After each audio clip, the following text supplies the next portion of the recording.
Welcome back, folks, to Two Brits, One Puck.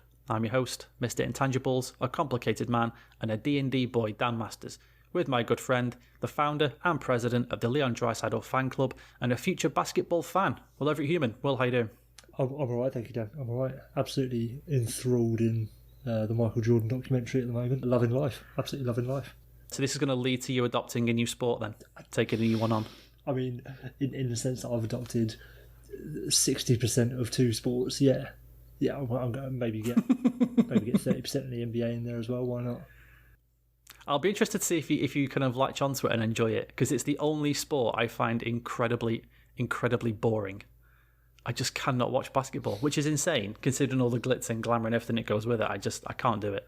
I think it's just, with watching The Last Dance, like, there is such excitement and energy around basketball as a sport and the NBA as a league. It's kind of infectious. That's true. It's that kind of like, oh, I want to know what this is all about. I want to get that rush. It's like all sports is just an addiction to that level of excitement that you get, isn't it?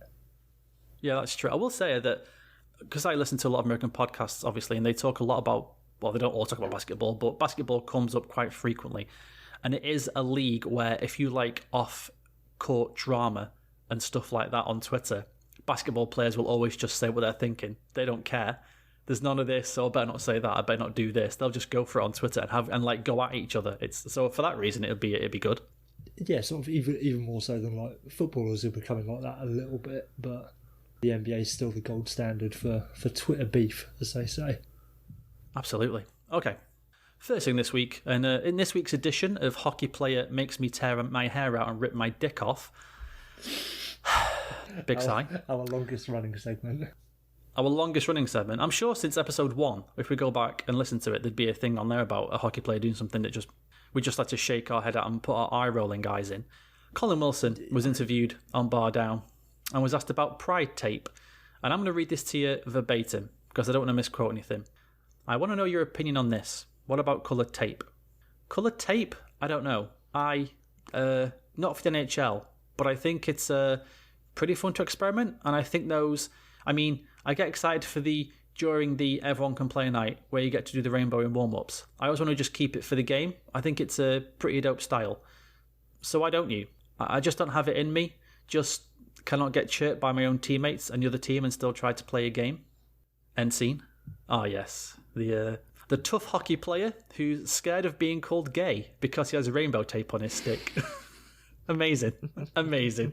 I can't have rainbow tape because I might get chirped. Fucking hell. Are you kidding me? As much as I want to lay in to Colin Wilson specifically for saying that, do you know Brock McGillis? Have you seen Brock McGillis about on Twitter? I have. For those who don't know, he's an openly out former hockey player. He claims he had a phone call with Colin Wilson. I don't know why I say claim, like I have reason to believe he's lying, but I'm very you know what they say about those gays, Dan? They're very crafty. So very sneaky. Everybody knows that. So Brock McGillis spoke to Colin Wilson, and he's convinced that he's genuine and is actually a supporter of gay rights and all that sort of stuff, and would want to. He's not the problem in the NHL.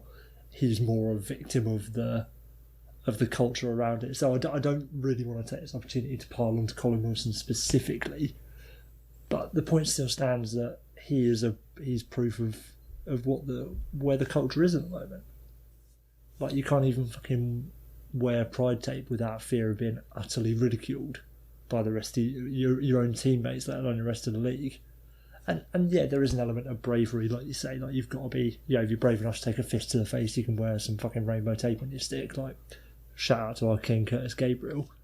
But I do think, like any sort of social situation or a workplace or social group or whatever, there are utterly moronic sort of social, not stigmas, but you go along with things because they're the way that it's done in the group, even though it's not necessarily the most logical thing, if that makes sense.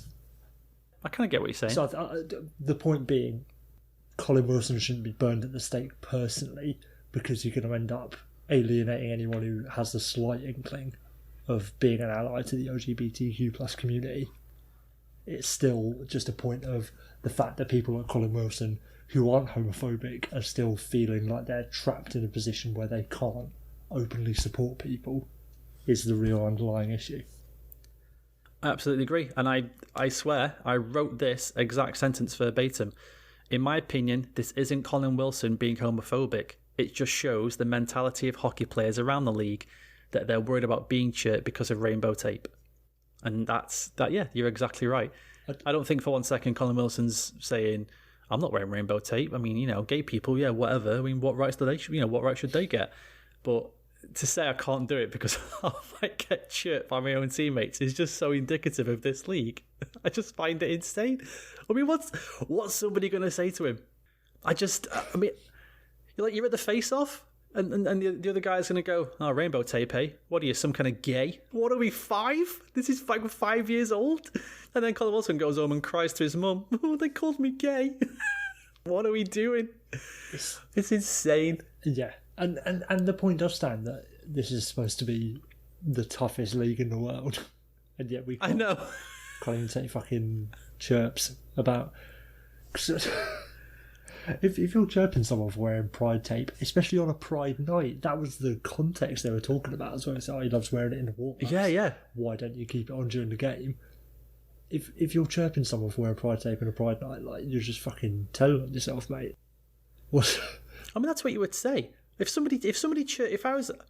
I'd have pride tape, I don't give a shit. I've got rainbow tattoos up my arm because I support people. My sister-in-law is gay. I wanted to show my support for her, so I got rainbow tattoos up my arm in like a show of support for her, because I know she had a really tough time coming out to my in-laws. And if I was on a face-off and somebody said to me, "Oh, rainbow tattoos, what are you, gay?" I'd just be like, what are you, 8 years old? What is this? What are we doing? I mean, just who gives a shit? I don't understand why anyone would even care that you've got rainbow tape. Why do you even care if I've got rainbow tape? It's just fucking tape. But to the LGBTQ plus community, it means something. But to you, it's just tape. Why'd you give a shit? And God. Why would you, of all the things to be chirped about, why would you care? But yeah, whatever. If Colin Wilson doesn't want to get chirped, fair play to him. That's his right as a human being.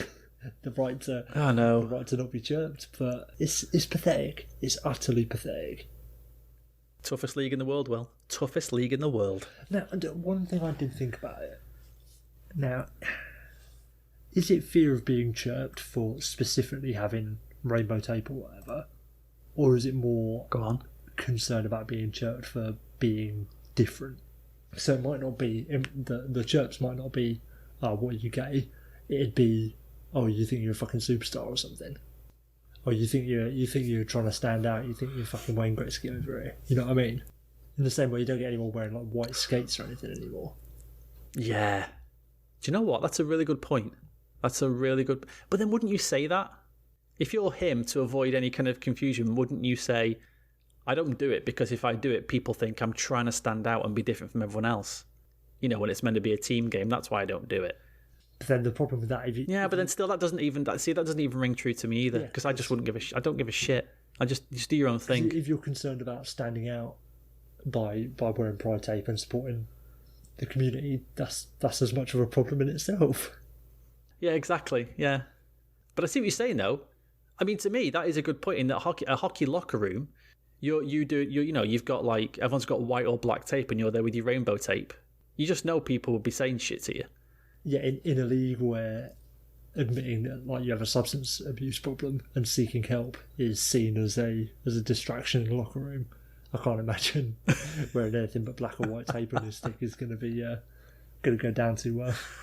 We're all having a substance abuse problem, and then admitting that you're getting help for it, and everyone rallies around you saying, "Oh, he's learning, he's doing really well. We're so proud of him. He's going to get the counselling and support he needs." But if you have rainbow tape, which is just tape, that would be an issue. That would be you'd end up with a stupid nickname. Like, oh, why'd you call him Mr. Colourful? Oh, he wore rainbow tape one time. And that'll be it. You just Mr. Colourful forever, or something like that. Colin Wilson has been suspended for 3 regular season games following his gross misconduct at last night's game. for not having the standard regulation boring black or white tape. How dare he stand out? Fucking outrageous. Christ. Yeah, I'm torn on whether to be angry with Colin Wilson or not. Mine was, I was just completely exacerbated.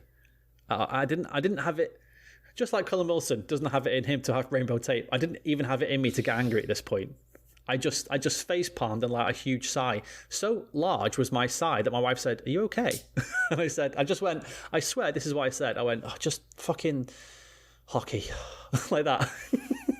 I just didn't have the energy anymore. This is the thing. To react to these players. Hockey's culture and everything around it is so fucking stupid that I'd imagine that if Sarah's anything like my wife, the first thing she knows about hockey is that it's fucking racist, sexist and homophobic. It is the stupidest. It might be the stupidest sport in the world. If you think about all the stupid little rules and unwritten regulations, and don't step on the logo, don't have rainbow tape, don't do this, don't do that. It might be the stupidest thing. Even the league is the stupidest league in the world. How many times have we come on and said that? Like, this is the dumbest league ever, and all the unwritten rules and shit. I don't know enough about baseball or the MLB, but I feel like they've got to be a close second or a good running mate for that. Yeah, you're probably right. Actually, no, yeah, do you know what? To be fair, all the major sports are pretty terrible, aren't they? when you start looking behind the cracks. in their own little ways, yeah. Hockey players, please, just have your rainbow tape. And if someone says something to you, just tell them to fuck off. What are they going to do? They're going to fight you because you got rainbow tape? Why'd you get into a fight? We had rainbow tape. Okay. And? I don't get it. And then Colin Wilson gets an extra 2 minutes for aggressor for having the rainbow tape. Yeah. Whoever it is, someone fucking skates over to the ref. I had to punch him, ref. He had rainbow tape. What do you expect? He's the aggressor. Fair enough, Gordy. Colin Wilson, 2 minutes. An additional 2 minutes. Oh, dearie me. Well, that was this week's edition. I'm sure there'll be another one next week. Maybe even in 10 minutes. Who's to say? Maybe if Twitter updates properly, we'll have an even better one. Christ. All right, should we get on with the show? I suppose so.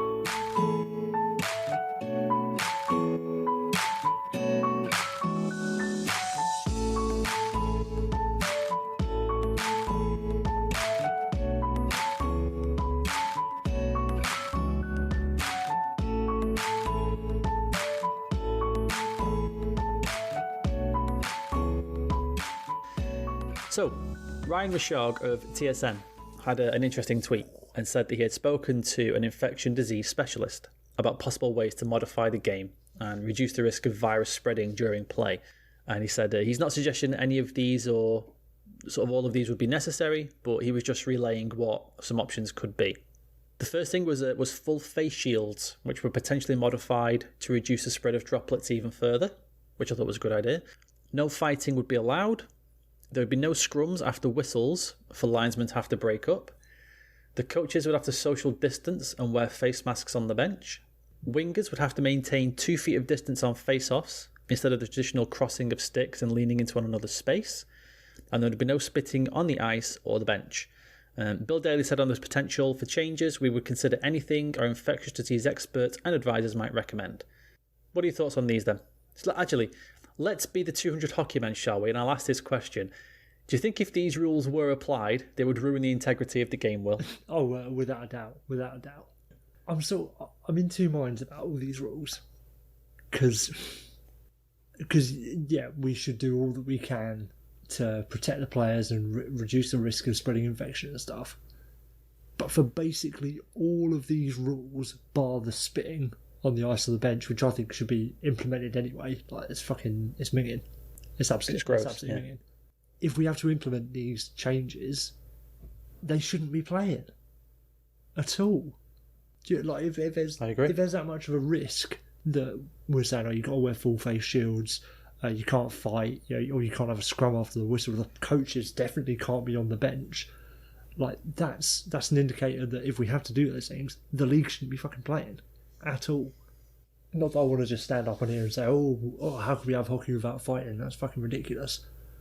But it's just if the safety measures need to be that strict and the margin of error is that thin that fucking Ovi turns up and he's forgotten his face shield you can't play. That's just moronic.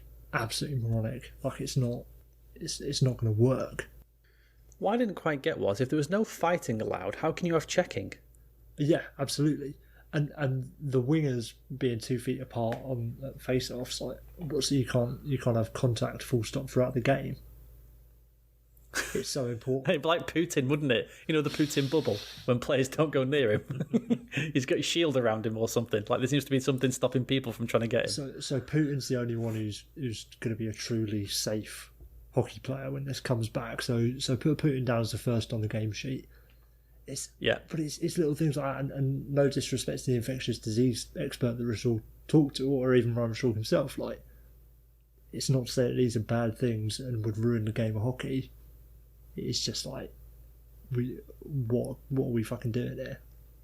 If you've got to have your wingers 2 feet apart, if you've got to separate your players as much as possible in a full contact sport, in an enclosed field of play, just don't. don't do it. It's essentially going to be bubble hockey. Your players can only go a certain distance up and down the ice or side to side. That's it. They have their own little zone and they can't go any further than that. Exactly. I think that'd be good. This is what I don't get, because if they're talking about, well, we have to be wary of a second spike and all that kind of thing, and social distancing is still being applied in every day-to-day life, just regular life, why sports any different? Yeah. Because I know the Bundesliga is coming back in Germany, which is mental. The German football league. They're going to try and implement certain rules. No handshakes before or after the game and stuff like that. And Gary Lineker made a point of, well, what about free kicks? You have a wall in free kicks. What about corners when players are jostling for position? What's the difference? Players are wrestling each other out of the box. Like, yeah, exactly. You can't go out for headers. You've got to, like, dibs the header. Yeah. And it's like, all right, Matt Hummels dibs that one, so I can't jump up with him. I've got to keep my 2 meters. The only way it's safe to get sports back is if you have to test every single person in the NHL. Everyone has to get tested, and those that are fine and can play. But we're finding out now that certain tests aren't good and certain things aren't being done properly. And also here, you're looking at 2 countries. Like we've seen, America at the moment is, fucking hell, it's going, like, it's crazy. It's all crazy. It seems to be every single state against each other and against the president. So, I mean, what are the rules then? A certain state's going to say, we're doing it this way, and other states are going to say, well, we're not doing it that way. And then you've got to add in another country, because obviously there's planes coming over from Canada. I don't get it. I don't see how it'll work. And you've got Bill Daly coming out saying, oh yeah, we wouldn't expect players to be isolated from their families for 2, 3, 4 months. Like, what's he going to fucking bring them with him? Because you know how much the NHL loves to spend money. You're going to pay all the players to get all their families in the hotel as well. Well, this is the thing as well. Like, we're in a situation where revenue's going to be way down because you're going to lose X number of games and you're going to lose all of your gate receipts for the rest of the season.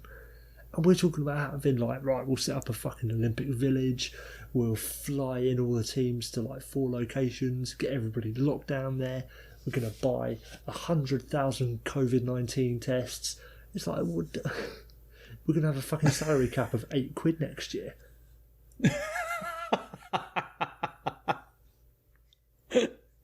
Every single team's going to be playing their 2-way, guys. That'll be it. You got salary cap's like $20 million. Fucking Tyler Sagan's checking in his first paycheck back in next season. It says, I've got 120% escrow. Yeah. If you could just give that $5,000 to the to the admin guy by the end of the day, that'd be useful. Yeah, it appears now that when I play hockey, I have to pay you for the privilege. I don't understand. Like your fucking Sunday league, like the coach comes around at the end of the game or before the subs. game. Like, if you don't pay your subs, you're not playing. Sagan, where's your $50,000? Oh, I left it in the car. I'll get it after the game. Sorry, coach. You better do. I'll put you in the book. Yeah, he's got a little notebook for his subs. Spencer, this is the 3rd time this month, mate. You can't play. I need that money. We can't afford. I've got to pay for the floodlights. Yeah, where do you think these bibs come from? What about these cones? Like, these cones aren't free. I had to pay for these out of my own money. Oh my god, dearie me, it's a fucking mess. Absolute fucking. It's a really big mess. State of it, the absolute state of it, and we still don't know what's going to happen. Just days go by, and what's it been, like 8 weeks now? We've had no word of what's going to happen, and they still think that it's going to come back. They should just mug the whole thing off. At this point, just forget it. The thing that keeps coming back to me is like, at what point are we're sacrificing next season as well? Not sacrificing. Yeah, exactly. Outright, but what we get to the point where it's like, right, we're going to do 12 regular season games, and we're going to do a 2014 playoff. That's going to start in July. We'll be finished by the start of September, and then we'll just start next season late. It's like, well, when does the fucking knock-on end? So you start 2021 late, and then you end up giving out the cup in like July or fucking whatever. And then what does that knock on to 21-22? Like, well, no, I think what it would happen is if they wanted to do it and you say they go straight to a 2014 playoff, they would just do things. I mean, they'd probably forget the All-Star weekend. They'd forget the bye week. They'd probably stop teams. There's sometimes, because teams can sometimes have 3 days off. Every team would have a max of 2 days off or something like that. There's a way they could do it, but by the time you get to the playoffs, it's basically everyone's fucking, second 11's reserves wives team playing, because all the players would be so fucking knackered and injured. You love back-to-backs. Can I introduce you to 3-in-3s? Baseball teams play double headers. Why can't you? Fucking AHL teams play 3 in a weekend. Shit, yeah. It's not unheard of. But this is the point. Like, at some point, trying to bring this season back is going to have a knock on to future hockey, which I don't think anyone really wants. Would you rather come back and watch the fucking All-Star game of playoffs in August, or would you rather have proper hockey back in October or whenever it's coming back? If they said, if they said, we'll leave it as late as we can, we'll leave it till X date, let's say, I don't know, say the 15th of July, I'm going to throw it out there, we'll leave it till the 15th of July, that's the absolute last day we could do what we think would be a decent playoffs. And then they say, to counter that, we're going to knock off a quarter of the games next year in the regular season. So we'll have 60 games, say, or 61 games or something. Then I think, okay, you know what? Yeah, that's fine. I can live with that. Because again, it's an 82-game season. And like I've said before, I'm all for start. If they want to say now, that's it, season's done, the teams that are in the playoffs are in the playoffs. If you missed out, tough shit. You had 70 games to get it right. If you can't get it right in 70 games, then that's tough. You should have been good enough. And I'd be happy for them to do that. But like you say, I don't think they will. I think they're just going to try and barrel ahead with this, like we say, to make the most money. Get as many teams as you can into the playoffs. Why wouldn't you want to try and get Montreal into the playoffs in Chicago with the size of those markets and the revenues you'd get? Yeah, it's not from TV and all that kind of thing. And that's why they won't reduce the games next year, no matter when it starts. Yeah, true. Because if anything, they'll fucking increase it. When the 10 games we missed out, the 11 games we missed out on this season, we're tacking on to next season. It's going to be a 93-game regular season next year. And then we're going to have 2014 playoff again. Again, yeah. Pre-season games. It's either that or you can pay 100, like you say, it's either that or you can pay 100% escrow. What do you want? We're going to play 39 pre-season games as well. In China. All of them in China. And India. Fucking hell. Yeah, things fucked. Should we do our rules for how we're going to change the game when it comes back? Keep it safe. Yeah, go on. We had a couple of ideas of how. Of course, these will be very silly, obviously. Go on. Fucking ruin it. How many? How many did you do? I did 6 to match the 6 recommendations. Oh, I did 5. Oh, well, look at that. Well, that's perfect because all of mine is really fucking stupid. Okay, you go first then. So the first one is you're not allowed to breathe on the ice.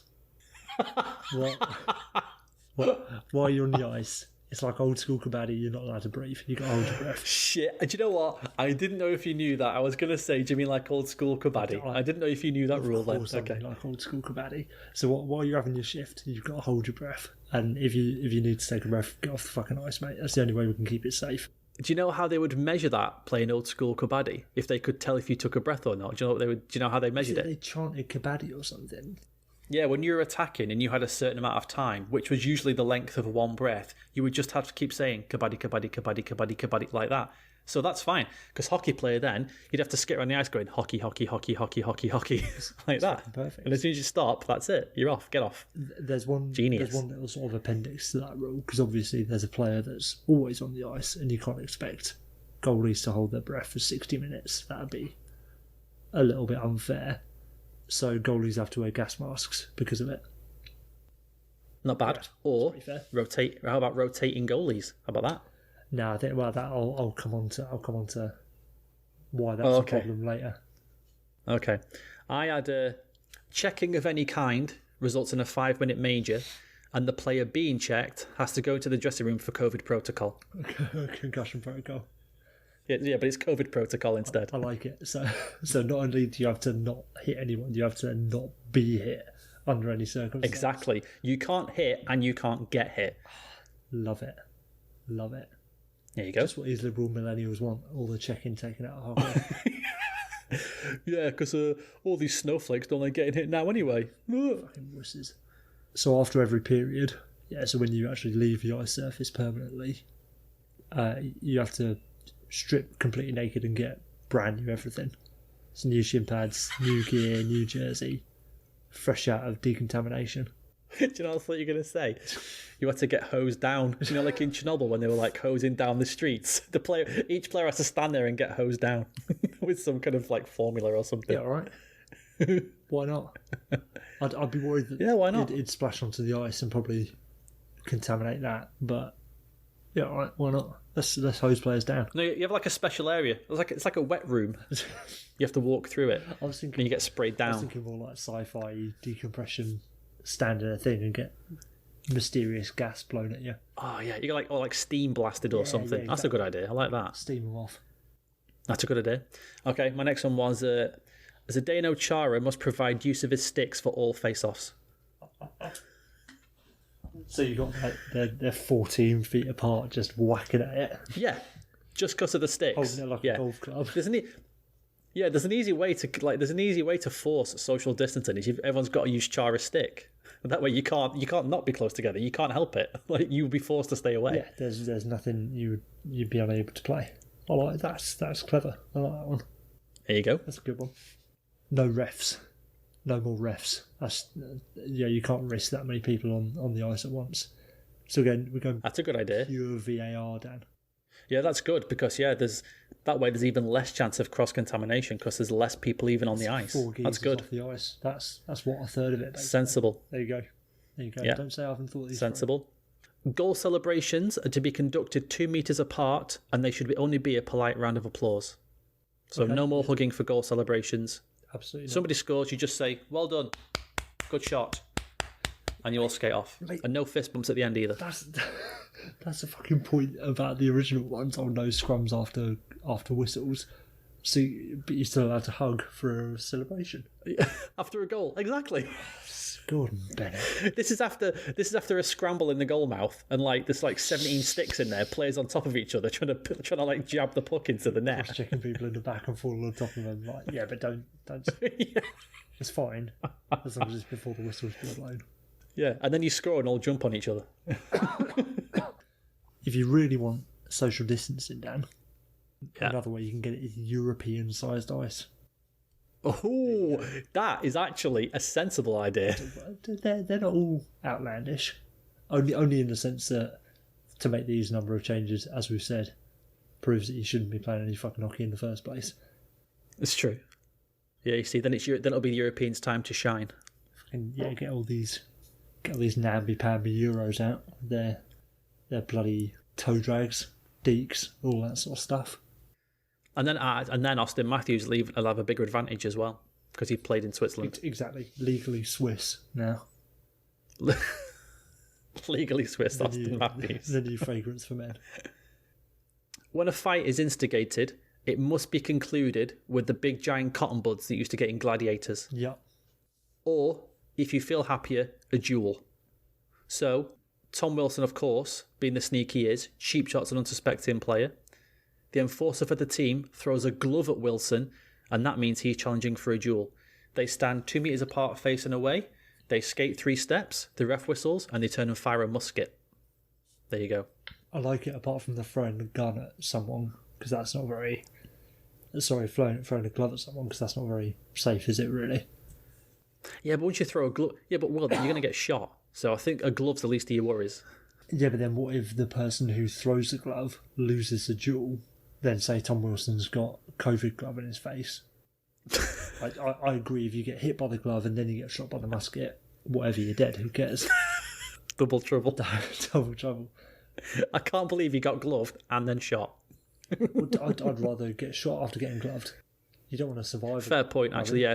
If I get gloved, just shoot me anyway. Because you're going to be I on can't risk it. respirator by 5 o'clock. Hopefully not a Russian one. Alright, go on. Here's the fucking... This is the one worth waiting for. So you're not allowed to change on the fly anymore. Yep. You can only change whistles. And we have to have perfect line matching for the entire game. So the away team submits their lineup sheet. Home to so you got a first line, second, and they match forwards and defence as well. So you got like your first 5, your second 5, etc., etc.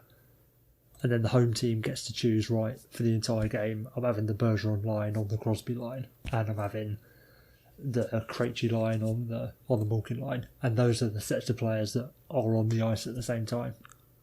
That way you reduce the risk of spread of infection because you've only got 10 people playing against each other at any time.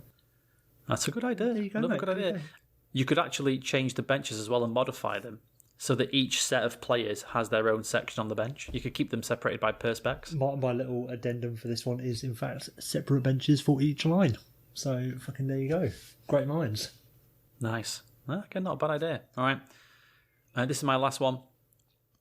Brad Marchand becomes an immunity champion. So he has to spend a night on a COVID ward with no PPE. And then NHL transports him to every single game and he licks everyone. Because we know, Will, the best way to build resistance is herd immunity. Herd immunity. So, yeah, exactly. So Brad just goes in, licks everybody, everyone gets COVID, and then that's it. Then we're well away. Yeah, and then we, then the wheat from the chaff is sorted out. The ones who are not strong enough to be tough hockey players will obviously die, and the ones who are strong enough will carry on and play and become legends because they're tough hockey men. And earn the right to play in the NHL playoffs. Exactly. If you can't beat a pandemic-led virus, you don't deserve to play hockey. How are you going to beat the Bruins? I know. It's the toughest sport in the world, Will. If you're not tough enough to beat a virus, then get out of my face. Gregory Campbell wouldn't get killed by that virus, I'll tell you that. Exactly. I'd love to support that rule, Dan, but unfortunately it goes directly against my final rule. Strictly no more licking. Like, we can't have it anymore. Enough messing around. We've had all these licks that have been thrown about by various members of the hockey community, but now it's time to get fucking serious as a sport. No fucking licking. Now it's time to get serious. No more licking. Dear We're a me. professional outfit here, Dan. Do you know if Marchand did that now, he'd get arrested for attempted murder, probably. Yeah. Well, fucking Rudy Gobert should be. Well, yeah, it's a fair point, actually. Hung in the square, if you ask me. In the town square and pelted with tomatoes and shit. Did you hear about the ticket officer? I assume it was in London, who unfortunately passed away from coronavirus, who the week before had been spat on by a passenger. Oh, yes. The fuck is wrong with people? And is that passenger? I didn't even read into the story, but is that passenger up for attempted murder or manslaughter? Well, no, because they should be. Not yet, because to an extent, maybe, yeah. It feels a little bit extreme, but at the same time, that's almost considering the situation we're in. Alrighty then. We are on Spotify, iTunes, Stitcher, Google Podcasts, YouTube, and we are track 8 on Now That's What I Call Music 37. And if you could leave a 5-star review for us, that would be fantastic. This part of the show is brought to you by Wave Intel. During some downtime, head over to Wave Intel for up-to-date, easy-to-read player and team comparison charts. That way, you can win those all-important Twitter arguments with people whose opinions you seem to value so much. Wave Intel, online and on Twitter, being smart so you don't have to. Okay. There was an amazing and fascinating article this week from the Victory Press, and I will credit the writers here. It was Melissa Burgess, Kirsten Whelan and Zoe Hayden. It was about the National Women's Hockey League and the conditions some of the players played in during the 2018-19 season. And the Victory Press kept the anonymity of the players due to what we're about to discuss and what came out. And it was one of those things that if you get told and you just kind of think, oh yeah, they have bad conditions and it doesn't kind of work out, and they were promised loads of things and it didn't kind of go the way they thought it was going to go. But until you read it, and this is, I implore everyone to read this article because it is really long and very in depth, but it is, like I said, it is fascinating. The conditions and the things that these women had to do to be able to play hockey at any level, not just when they're supposed to be professionals, was pretty eye-opening, Will. Yeah, eye-opening, and yet somehow completely unsurprising. Oh, absolutely. Absolutely. Not to condone it, but how can anyone be surprised by the mistreatment and inequality when comparing women's sports to men's sports, especially at the professional level? Even at the professional level, just outrageous. To even when the league sort of first started out properly, it was even in the best laid plans, like they're playing in practice rinks and shit. You've got professional women's teams who are playing in rinks that are the equivalent of the rinks that amateur teams over here play in.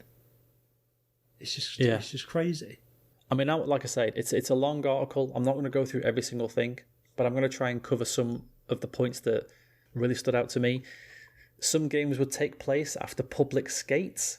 There was times where the locker rooms were not large enough to accommodate a team, so teams were split. One team would be split between multiple locker rooms for games. I mean, how are you supposed to have any kind of team talk? Like when the coach is like, okay, I've got to keep this to 2 minutes because I've got 3 of the rooms to go in and tell these other girls what we're doing. So remember this and I'll be back in a minute, kind of thing. So he goes into room number 2 and he's like, what did I say? I had a really good... it was like I compared it to... Hang on. Yeah, I need to go back to room number 1 because I had a really good message for them. I'll be back in a minute. He's back into his rooms. Abraham Lincoln. Oh yeah, cheers. yeah. It's like a fucking Abbott and Costello routine or something. Just back in two. Or like Scooby-Doo running down the same corridor. Facilities, there were showers where only one shower would work. So the girls would have to literally get off the ice in their gear, get changed, and just get to the airport and get on a plane all horrible and sweaty, which is just fucking gross. Like the size of the actual ice surface wasn't uniform throughout the league. Yeah. Oh yeah, there was times where there wasn't a bathroom, so that was easily accessible.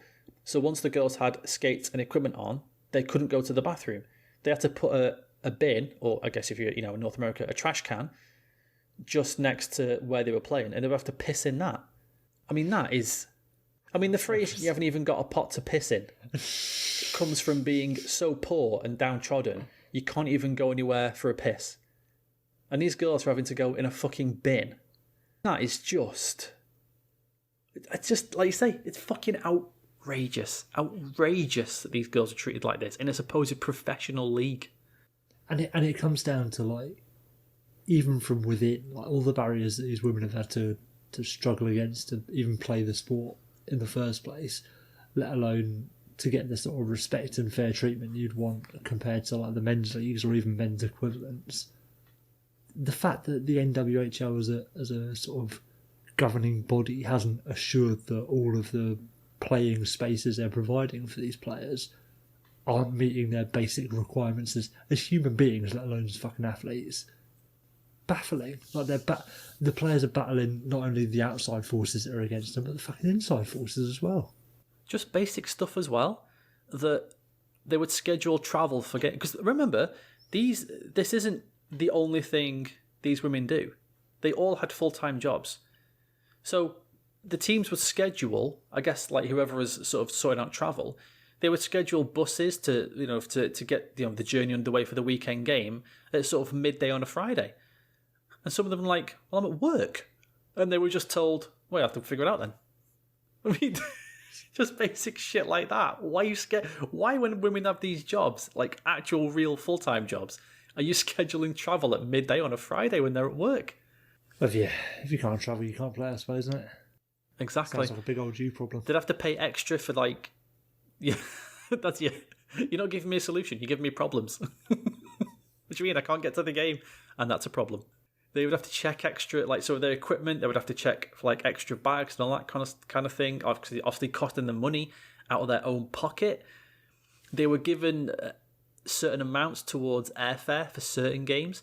Yeah, one of the Boston Pride players was offered $100 towards airfare for the playoffs, and you're just like, it's the playoffs. It's the playoffs, and they're like, well, we'll give you $100. I'll do. I'm sure you can work something out. I'm sure you can get an airfare for that.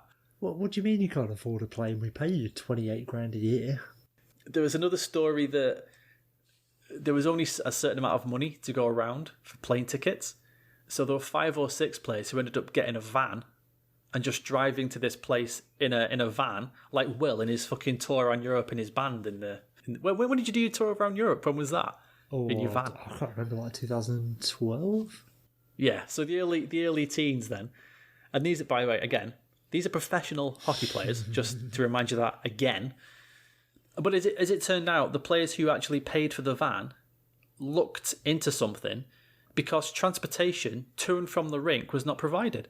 So they basically had to shuttle themselves. They had to shuttle themselves back and to in this van that they'd paid for themselves. It's just mad. It's just absolutely mad. It's insane. They were given food budgets per day for their trip of $20. $20 for food. 3 square meals supporting an athlete for $20 while you're on the road. No cooking facilities. But yeah, I mean, come on, Will. Let's be sensible there. How much is a large French stick? $1? I mean, you can just eat 3 of them and have $17 change. It's fine. All I'm saying, you get down your Tesco, right? You get a 40p tiger baguette, yeah? Yeah. You tear off the head, then you eat the filling on your way to the chippy. Yeah. £1 for a medium chips. Stuff it in the baguette. Bish bash bosh. Chip butty for dinner. £1.40. Fantastic. Exactly. You see, like 8 of those. and if these girls were sensible, living on chip butties, there's your pre-game carbs. You're just carb loading for all that extra energy. There you go. That's yeah. I don't know what they're complaining about. You carb load and then you run all the excess fat and stuff off by running to the rink from your hotel. That's it. The 4 mile, with your bags and your equipment. I should be saying thank you to Danny Ryland for this utter absolutely ineptitude from a league. It's just like they would play games on a Sunday night, and then be back in work on Monday morning at 9 a.m. And sometimes they would be coming back to their house at 5 a.m. on Monday morning after games, and they would then have to get up and go to work at 9 a.m. It's like the fucking international beer league. There's a quote from one of the players that was, she said it would be the best beer league I ever played in, because there were some things about it that were okay. This is better than a beer league, but it wasn't really. It was just a better version of a beer league. Yeah, that's like the competition's better, but the rest of it's the same as a fucking beer league. Now, I don't mean to brag, but when I was playing beer league ice, both the showers worked. One of them was hot, and there was in fact a bog in the change rooms. So I don't know. See, I don't know.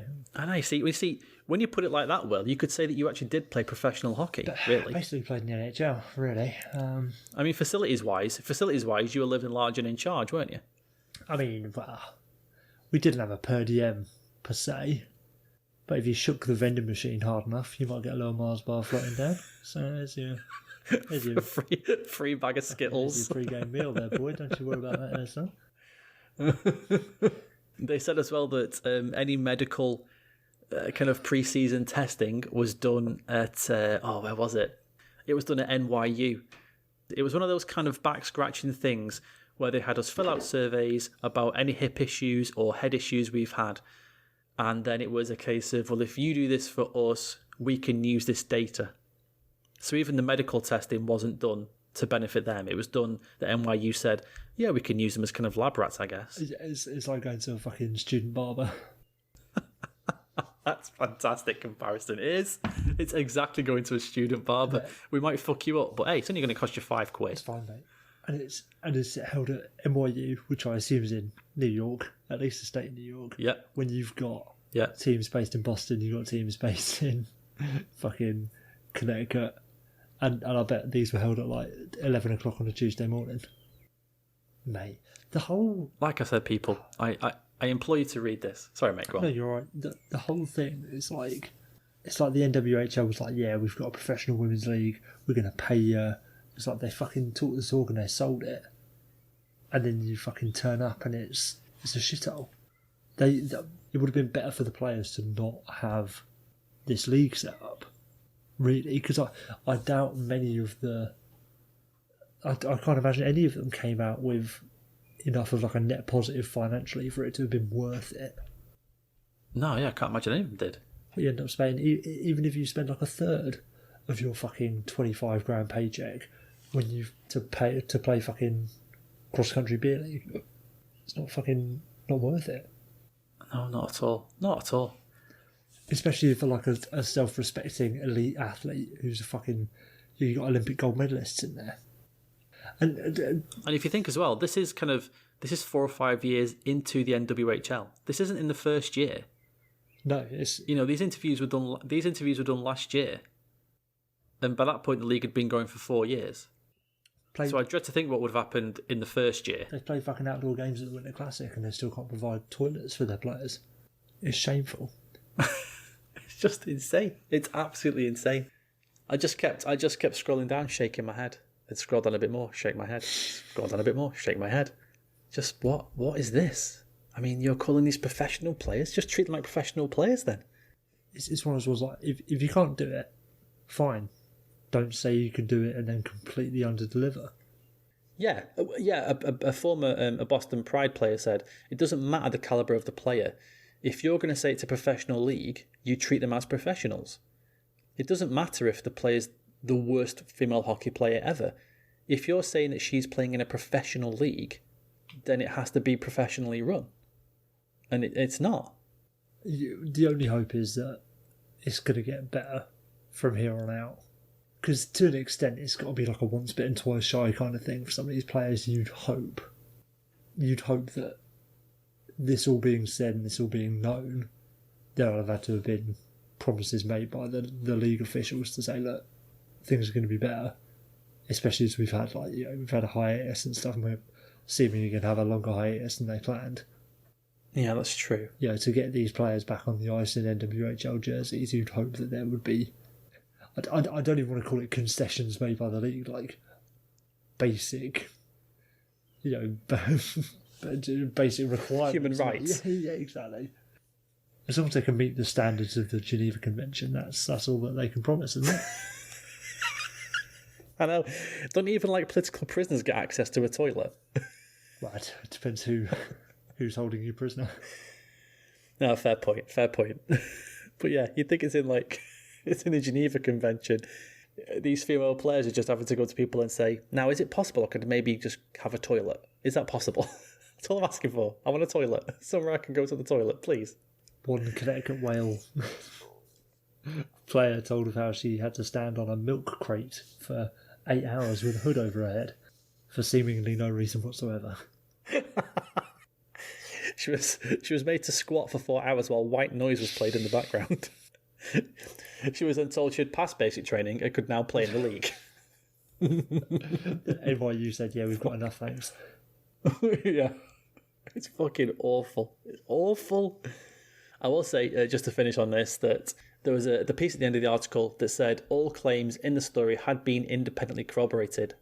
So they provided a list of claims made in the piece to the NWHL prior to publication, and NWHL provided a statement, which was, and I feel in the interest of balance I should read this. This is a part of a continuous smear campaign by the PWHPA, which for more than a year has tried to eliminate the NWHL because they have told players that if our league folds, others would start a league for them. In a wide array of forums, including in direct discussions with the PWHPA leadership, we have regularly discussed and responded to these allegations. Smear campaign. Smear campaign, mate. Like the shit they had to smear on the wall because there wasn't any fucking toilet paper. I had to piss in a bin. That's a part of a smear campaign. Yeah, of course it is, mate. I had to piss in a bin. If you were going to smear campaign, if you're going to try and smear someone, I feel like saying you had to piss in a bin isn't it's not very you're not trying very hard.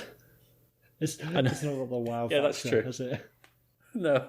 Yeah, that's a good point.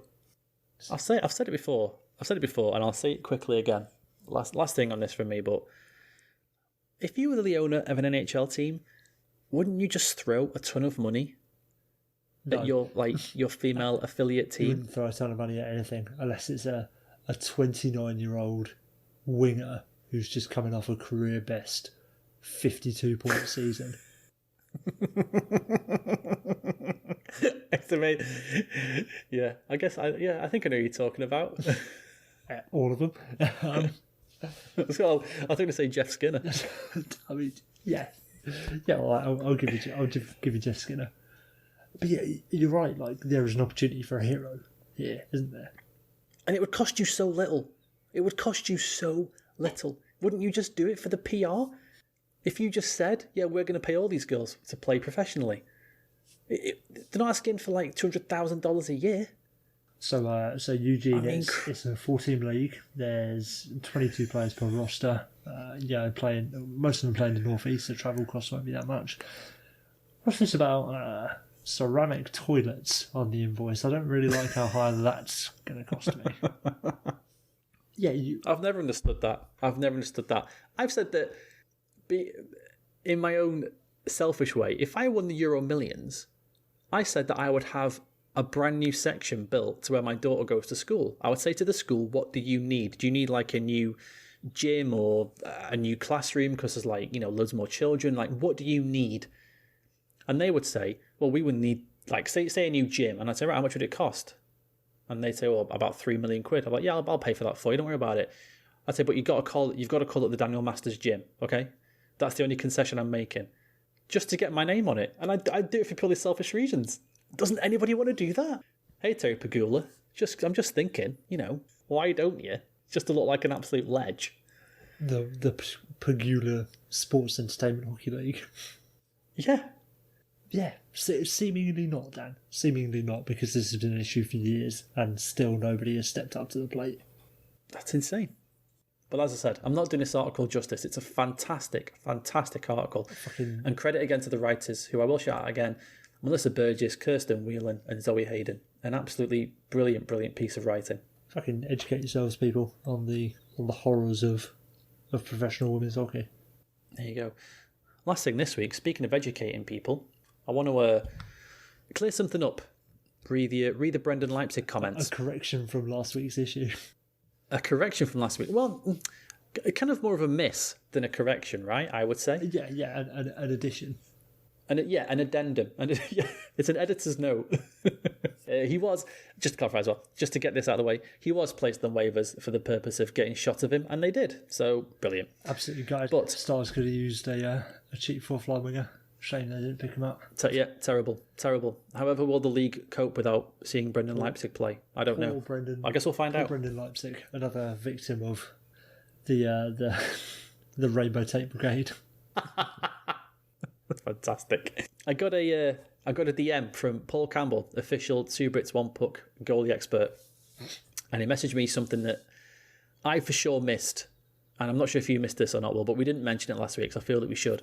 And which was that Leipzig used the word native when describing a woman as a fat native pig. And this would have been something that we wouldn't have maybe noticed being English, because that's not a word that we see over here at all. In my 39 years in this country, I've never seen that word used anywhere in any kind of slur or anything. But in North America as a whole, there is a serious issue with...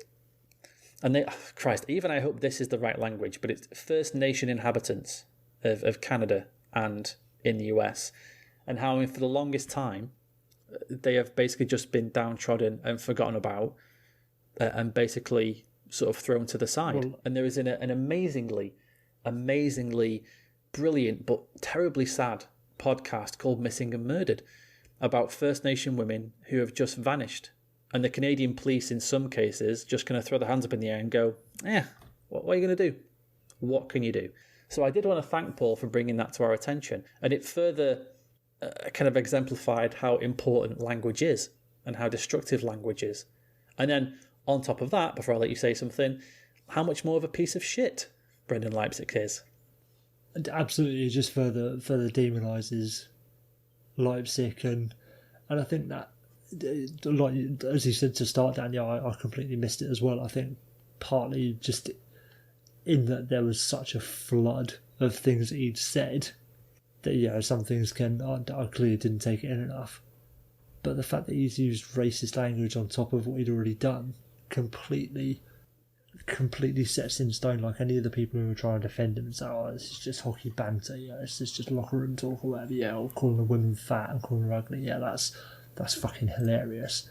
If you're defending Leipzig's comments verbatim, you're defending not only misogyny and sexist language, you're also defending racist language against, especially Leipzig as a Canadian, like quite a significant and an important minority group to be prejudiced against, similar to like the Aboriginals in Australia and any native Aboriginal peoples around the world.